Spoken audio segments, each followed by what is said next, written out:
चाणक्य ने कहा था, राजा की शक्ति उसकी सेना में नहीं, उसकी भूमि के ज्ञान में होती है। और बिहार की भूमि तो वही है जिसमें राजाओं को नहीं, राजनीति को जन्म मिला। रिसेंटली बिहार में इलेक्शंस हुए और खूब बातें हुई, ज़्यादातर गरीबी, पिछड़ापन, पलायन और जातिवाद की। लेकिन आप क्या जानते हैं, यही धरती कभी एशिया की पॉलिटिक्स, एजुकेशन और ट्रेड का सेंटर पॉइंट थी। तो चलिए चलते हैं हज़ारों साल पीछे, जहाँ ना सिटीज़ थी ना एम्पायर्स, बस इंसान था और उसकी पहली कोशिशें। ईरान में 3500 बीसी से 2000 बीसी के बीच, यानी कि आज से करीब 4 से 5000 साल पहले, घर, अनाज, पत्थर हड्डी के औजार मिले। मतलब जब कुछ एडवांस सिविलाइजेशंस को छोड़कर ज़्यादातर दुनिया खाना बदोश थी, बिहार में ना सिर्फ इंसान रहता था, घर बसा रहा था, खेती कर रहा था और समाज बना रहा था। जब इंसान बसने लगता है तो बनती हैं कहानियाँ, और कहानी जितनी बड़ी होती है, धरती उतनी ही पुरानी लगने लगती है। यहीं से शुरू होती है अगली परंपरा, मिथिला और रामायण की। मिथिला को ट्रेडिशन सीता माता की जन्मस्थली कहती हैं। मिथिला की लोक कथाओं के अनुसार जब राजा जनक ने भगवान राम और सीता माता के विवाह की तैयारियां कराई तो उन्होंने पूरे नगर की दीवारों पर चित्र बनवाए। यही कोबर और अरनी आर्ट बाद में मधुबनी पेंटिंग कहलाई।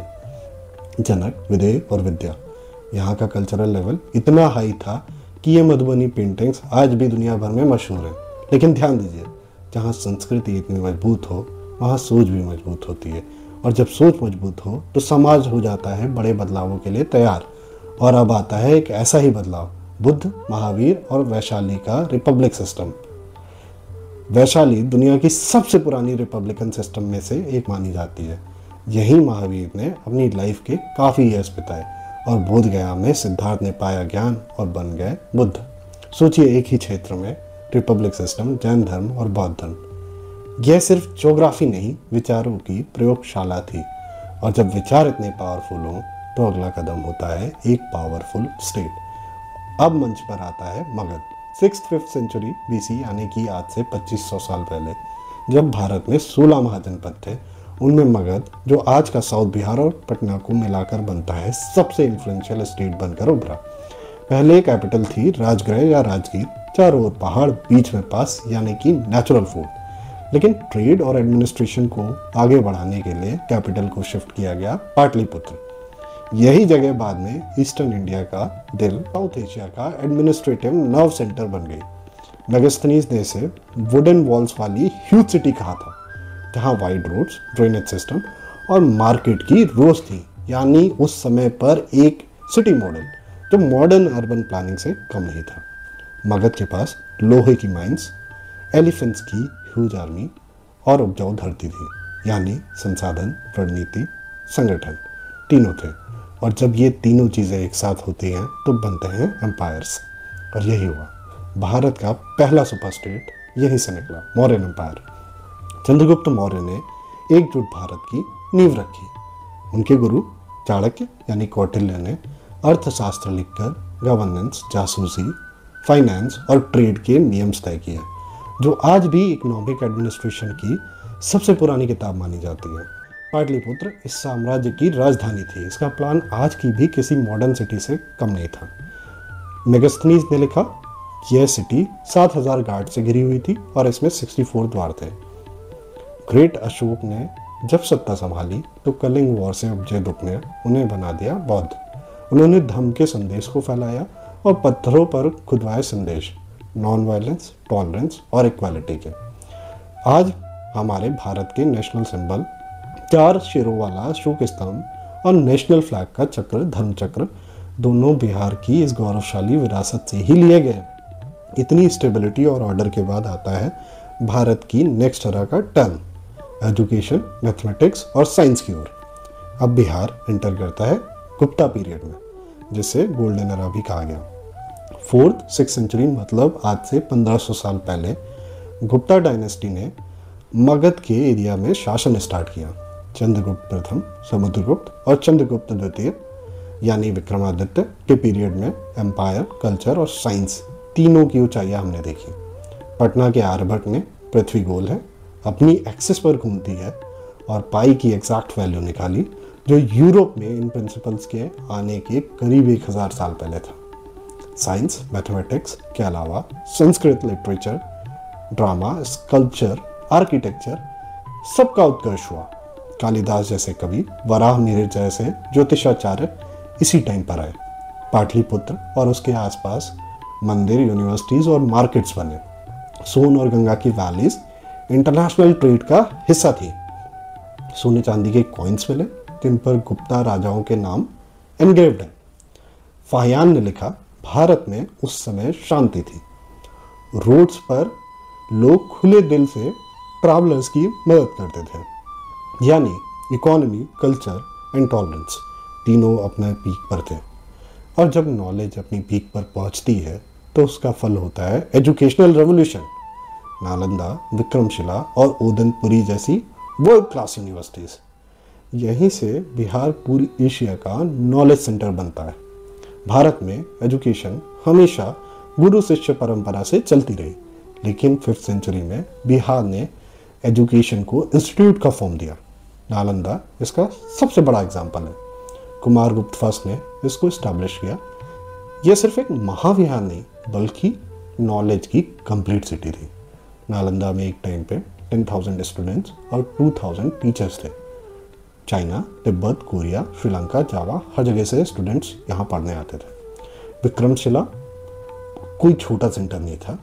यहाँ सिर्फ एजुकेशन नहीं थी, पूरी एक इकोनॉमी थी। बुक्स, फूड, शेल्टर, चैरिटी, सब कुछ। हिस्टोरियंस के हिसाब से उस समय नालंदा अलेक्जेंड्रिया एंड कॉन्स्टेंटिनोपल से बड़ा एजुकेशनल सेंटर था। लेकिन हिस्ट्री में जब शांति पीक पर होती है तो उसका टेस्ट भी उतना ही कठिन होता है। 1193 में महमूद बख्तियार खिलजी की सेना पहुंचती है मगध। उन्होंने नालंदा, विक्रमशिला और ओदनपुरी तीनों यूनिवर्सिटीज़ को जलवा दिया। हिस्टोरियंस कहते हैं मठों में हजारों भिक्षु थे जो मारे गए, बाकी के भाग गए। लाइब्रेरीज को जलवा दिया गया जिनकी आग महीनों तक जलती रही। हेन्सवांग के ग्रंथ, बौद्ध सूत्र, मेडिकल साइंस की मैन्युस्क्रिप्ट्स सब कुछ जलकर राख हो गई। कहा जाता है यह आग लगभग 6 महीने तक जलती रही। लेकिन बिहार की कहानी यही नहीं रुकती। जब शिक्षा टूटती है वहाँ पर पॉलिटिक्स एंड ट्रेड्स नई राहें ढूंढते हैं। उसी पर आती है शेरशाह और सड़कों की कहानी। सासाराम के हसन खान सूरी, जिनके फादर जमींदार थे, एक शेर को अकेले मारते हैं और बनते हैं शेरशाह, यानी शेर जैसा वीर। शेरशाह के एडमिनिस्ट्रेशन में चांदी का रुपया, तांबे का पैसा, ये वही रुपया है जो बाद में ब्रिटिश एरा में करेंसी का सिस्टम बनाता है। Postal and intelligence communication system और ग्रैंड ट्रंक रोड बनती है। ये सड़क भारत को पहली बार ईस्ट से वेस्ट तक जोड़ती है।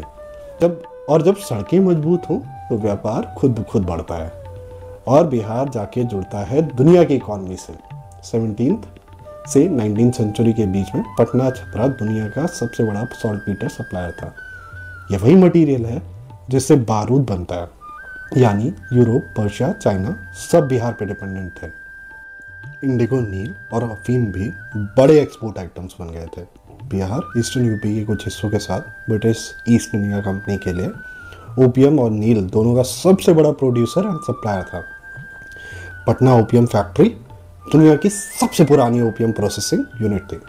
लेकिन जैसे जैसे ब्रिटिश राज फैलता गया वैसे वैसे बिहार की इकोनॉमी पर उसकी जकड़ मजबूत होती गई।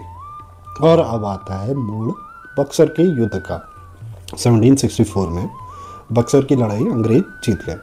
65 में उन्हें दीवानी यानी कि टैक्स कलेक्ट करने का अधिकार मिला और 93 में परमानेंट सेटलमेंट से जमींदारी कायम हुई। जिससे किसान फंस गए, जमींदार मजबूत हो गए और यहीं से स्टार्ट होती है बिहार में ग्रामीण गरीबी की जड़। लेकिन जहाँ शोषण बढ़ता है वहाँ पर विरोध भी पनपता है और बिहार वही जगह है जहाँ गांधी जी ने अपना पहला बड़ा आंदोलन किया, चंपारण में। किसानों को नील की खेती करने के लिए मजबूर किया जाता था। गांधी जी आए, जांच की और किसानों को राहत दिलाई। यह भारत में गांधी जी का पहला बड़ा आंदोलन था और आंदोलन बढ़ा तो प्रशासन भी डरने लगा। अब बिहार एक नया प्रांत भी बनने वाला था। 1912 में बिहार उड़ीसा एक अलग स्टेट बना राजधानी थी पटना। 36 में दोनों अलग हुए, यानी बिहार एक अपनी राजनीतिक पहचान बनाने लगा। लेकिन अब आती है सबसे बड़ी चुनौती, आज़ादी के बाद का डेवलपमेंट मॉडल। और यही वो जगह है जहाँ पर बिहार रह जाता है पीछे। हरित क्रांति पूरे देश में हुई पर बिहार तक नहीं पहुँची। सिंचाई कम, सड़कें कम, बाढ़ ज़्यादा, सरकारी खरीद कमज़ोर, पलायन बढ़ता गया। और 2000 में झारखंड भी अलग हो गया। मिनरल्स और माइंस और इंडस्ट्रीज़ का एक बड़ा हिस्सा उससे चला गया। बिहार की कहानी काफ़ी उतार चढ़ाव भरी रही। पहली बस्तियां Mithila, Buddha Mahavir, Mauryan empire, Nalanda, global trade, Champaran और आज की डेवलपमेंट। ये कहानी हमें बताती है कि बिहार हमेशा से ऐसा नहीं था और बिहार की कहानी यहाँ खत्म नहीं होती है, क्योंकि अब शुरू होता है एक नया चैप्टर, बदलाव का chapter. Thank you so much.